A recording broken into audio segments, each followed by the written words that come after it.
जय हिंद दोस्तों, स्वागत है आज की क्लास में। तो आज हम पढ़ने वाले हैं धार्मिक स्वतंत्रता का अधिकार, आर्टिकल 25 से जो है तो 28 तक जो बात कही गई है धार्मिक स्वतंत्रता के अधिकार की। ठीक है, तो इससे पहले के जो अधिकार हैं उनको हम विस्तार से समझ चुके हैं। तो हमारे चैनल को सब्सक्राइब जरूर से कर लीजिएगा और बेल आइकन को प्रेस कर लीजिएगा ताकि जो है तो आपके वीडियो का नोटिफिकेशन पहुंच जाए। ठीक है, तो आज हम पढ़ने वाले हैं आर्टिकल 25। देखो, इसमें पढ़ेंगे धार्मिक स्वतंत्रता का अधिकार। तो आर्टिकल 25 में बात करते हैं अंतःकरण एवं धर्म की स्वतंत्रता। कहाँ दी गई है भैया? आर्टिकल 25 में दी गई है अंतःकरण एवं धर्म की स्वतंत्रता। इसके अंतर्गत कुछ पॉइंट है, इनको याद रखेंगे अपन। इसमें क्या हुई? अंतःकरण की स्वतंत्रता। अंतःकरण की स्वतंत्रता है जो मतलब आपके अंदर जिस भी चीज़ को मानने का मन हो तो वो आप क्या कर सकते हो, उसको कर सकते हैं। ठीक है, उसको मान सकते हैं, अंतःकरण कर सकते हैं। उसका मानने का अधिकार है। ठीक है, किसी भी धर्म को जैसे बात कर लें तो उसको मानने का अधिकार है। आचरण का अधिकार, तो उसके जो क्रियाकलाप हैं जैसे तो उसको भी करने का अधिकार है। ठीक है, समझ रहे हैं ना? जो आचरण का अधिकार भी, जैसे किसी भी धर्म के जो भी रूल उनको अपन आचरण में ला रहे हैं तो वो उसका भी उसको क्या अधिकार है।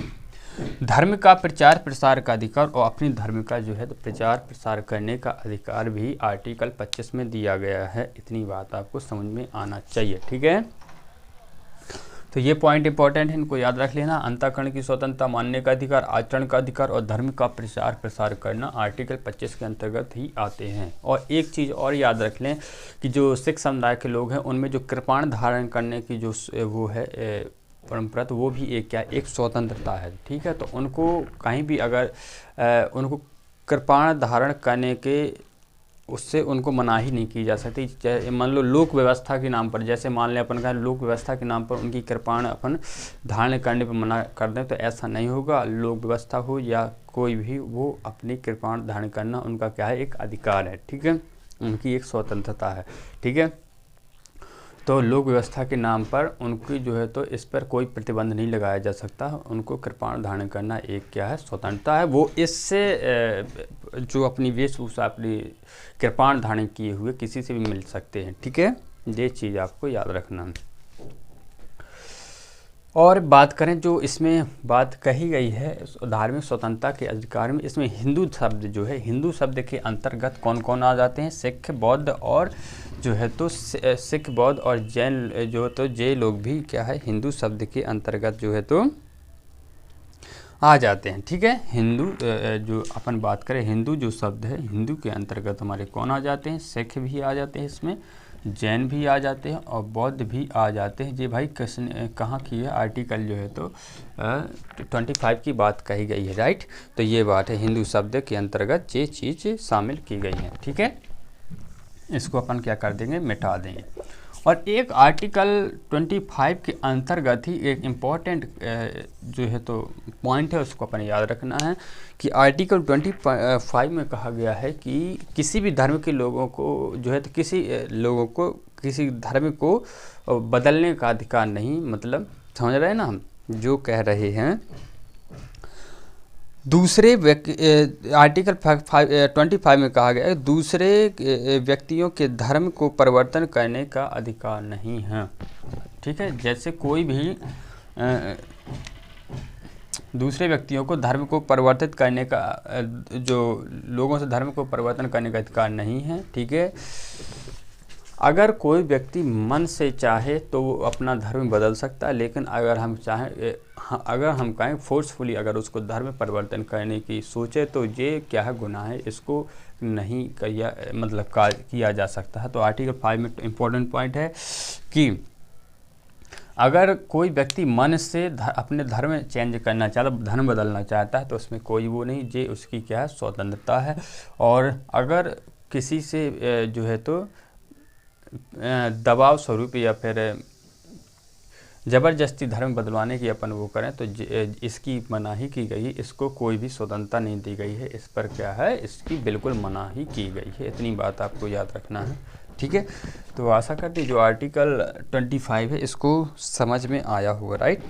अब आर्टिकल 26 की बात करें तो इसमें किया गया धार्मिक कार्यों के प्रबंधन की स्वतंत्रता। जितने भी धार्मिक काम होते हैं मान लो, ठीक है, जितने भी प्रतिष्ठान, जितने भी धार्मिक काम होते हैं, उनका जो प्रबंध करना है उसमें आर्टिकल 26 के अंतर्गत आता है। ठीक है, ये चीज़ें होती हैं, इसमें आपको कोई मनाही नहीं कर सकता है कि जैसे अपने धर्म का काम है, तो जैसे हिंदू धर्म में भी बहुत सारे होते हैं, मुस्लिम धर्म में भी बहुत सारे होते हैं, पर्व होते हैं, तो ये चीज़ें हैं उनमें कोई रोक टोक नहीं कर सकता है। तो इनमें जो धार्मिक काम है उनका अपन क्या कर सकते हैं, आयोजन कर सकते हैं, उनका प्रबंध कर सकते हैं, जो आर्टिकल 26 के अंदर बोला गया है। ठीक है, ये चीज़ याद रखना है। इतनी बात समझ में आ गई है। आर्टिकल 27 यानी अनुच्छेद 27 के बारे में, तो इसमें कहा गया किसी धर्म विशेष की उन्नति के लिए कर न देने का अधिकार। इसका अर्थात, इसका मतलब हुआ कि राज्य जो है जनता द्वारा दिए गए कर को, यानी कि जनता द्वारा एकत्रित धन को, ठीक है,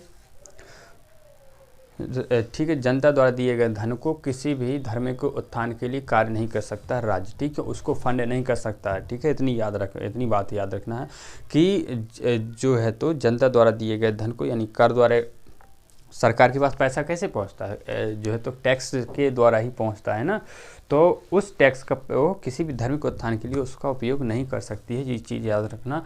और राज्य क्या करेगा, सभी धर्म को क्या है समान दृष्टि से देखेगा। ये चीज़ें किसी के उत्थान के लिए विशेष कार्य नहीं कर सकता है कौन, राज्य। इतनी बात आपको याद रखना है।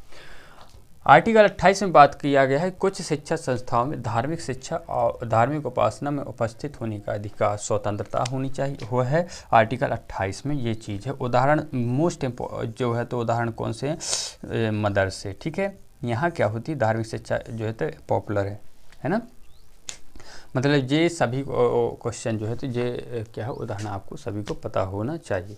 ठीक है, और भी हैं जो गुरुकुल वगैरह भी चलाए जाते हैं। ठीक है, तो ये चीज़ें हैं याद रखना। तो ये हमारी आर्टिकल 27 और आर्टिकल 28 ये हो गया, ये चीज़ हो गया। अब हम पढ़ते हैं नेक्स्ट जो अधिकार है वो संस्कृति एवं शिक्षा का संबंधी अधिकार जो दिया गया है।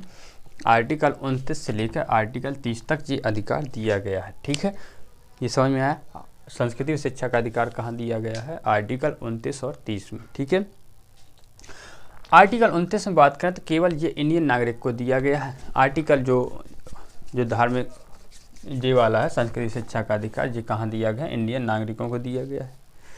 ये क्या अल्पसंख्यक वर्गों के हितों के संरक्षण की बात करता है कौन, आर्टिकल 29 अल्पसंख्यक वर्गों के हितों के संरक्षण की बात करता है। ठीक है, तो इसके दो भाग है, किसके मतलब इसके अंतर्गत क्या है, दो आर्टिकल आते हैं। आर्टिकल 29 के अंदर आर्टिकल 29 खंड 1, आर्टिकल 29 खंड 2, मतलब आर्टिकल 29(1), आर्टिकल 29(2) ये आते हैं। ठीक है, तो आर्टिकल 29 के अंतर्गत अल्पसंख्यक वर्गों के हितों के संरक्षण किया गया है। तो आर्टिकल 29(1), ठीक है, आर्टिकल 29(1) में कहा गया है कि भारतीय राज्य क्षेत्र पे, भारतीय जो राज्य क्षेत्र है उसके अंतर्गत जो है किसी जो अल्पसंख्यक वर्गों की कोई भी भाषा, लिपि है, ठीक है, संस्कृति है, तो उसको उनको क्या है सुरक्षित रखने का अधिकार है। ठीक है, ये चीज़ आपको याद रखना, उनको क्या है सुरक्षित रखने का अधिकार है, जी आर्टिकल 29(1) में कहा गया है। ठीक है, और आर्टिकल 29(2) में कहा गया है कि राज्य निधि से पोषित कोई भी शिक्षा संस्थान हो, मतलब ऐसा कोई शिक्षा संस्थान जिसमें राज्य का पैसा आ रहा हो, मतलब उसके प्रबंधन के लिए, मैनेजमेंट के लिए,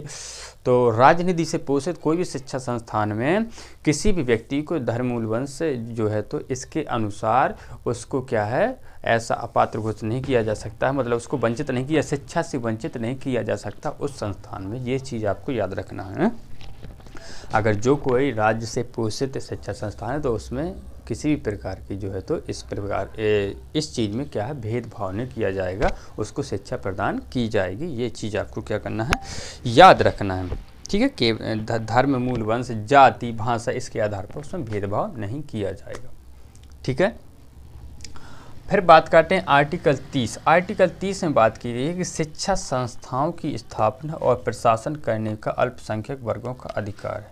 ठीक है, शिक्षा संस्थाओं की स्थापना कर सकते हैं, उन पर प्रशासन करने पर अल्पसंख्यक वर्गों का क्या है इसमें अधिकार है।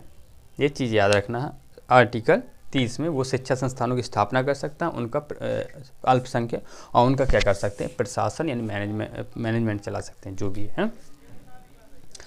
अब बात करते हैं माइनॉरिटी यानी अल्पसंख्यक भाई हैं कौन। तो अल्पसंख्यक एक धर्म के आधार पर हो जाएंगे, भाषा के आधार पर, धर्म के आधार पर, भाषा के आधार पर अल्पसंख्यक हो जाएंगे। और धर्म के आधार पर अल्पसंख्यक कौन है भैया, जी हैं। धर्म के आधार पर कितने अल्पसंख्यक है, ईसाई अल्पसंख्यक में आते हैं, बौद्ध अल्पसंख्यक में आते हैं, सिख अल्पसंख्यक में, पारसी अल्पसंख्यक में, मुस्लिम अल्पसंख्यक में, और जैन क्या होते हैं, अल्पसंख्यक में आते हैं। तो ये क्या हो जाएंगे, ये अल्पसंख्यक में आते हैं, और इनको क्या है, अपनी शिक्षा संस्थानों की स्थापना करना, उनका प्रशासन करने का अधिकार है पूरा। ये चीज़ आपको याद रखना, ठीक है। और जो हिंदू भारत देश में बहुलता में है, ये क्या आ जाते हैं, बहुसंख्यक में आ जाते हैं, क्योंकि इनकी संख्या क्या है, बहुल है, मतलब ज़्यादा है, ठीक है। ये चीज़ याद रखना है। तो अल्पसंख्यक में भाई ये आते हैं धर्म के आधार पर, और ये आर्टिकल 29 और आर्टिकल 30, ये आपको क्या करना है, याद करना है। तो ये हमारा ख़त्म हो गया संस्कृति एवं शिक्षा संबंधी जो अधिकार है, ये आपको समझ में आना चाहिए। अब जो है तो अब लास्ट जो है तो आर्टिकल बचेगा, ठीक है। इसके बाद जो 31 आर्टिकल है उसमें हमने बात की थी, उसमें जो संपत्ति का अधिकार था आर्टिकल 31 में आता था, उसको हटा दिया गया है। उसको हमने 300 का, आर्टिकल 300 का, ठीक है, आर्टिकल 300 का के अंतर्गत उसको हमने क्या दिया है, कानूनी अधिकार दिया है, ठीक है। और उसको मूल अधिकारों की श्रेणी में से हटा दिया गया है। इतनी चीज़ आपको याद रखते हैं। लास्ट आर्टिकल की आर्टिकल 32 संवैधानिक उपचारों का अधिकार, ये बहुत महत्वपूर्ण आर्टिकल है, क्योंकि ये आर्टिकल 32 जो आर्टिकल है, इसके जो है तो मतलब कि अगर जे ना होने से और भी जो अधिकार हैं उनकी उपयोगिता क्या है, संदिग्ध हो जाती है, ठीक है।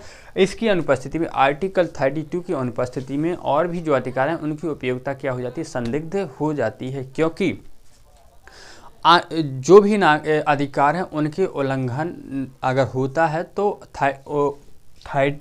आर्टिकल 32 के अंतर्गत ही नागरिक जो है तो न्यायालय में जा सकते हैं। इतनी बात याद रखना। अगर किसी भी आर्टिकल का उल्लंघन होता है तो नागरिक जो है तो आर्टिकल 32 के अधीन जो है तो न्यायालय में जा सकता है। इतनी बात याद रखना, ठीक है।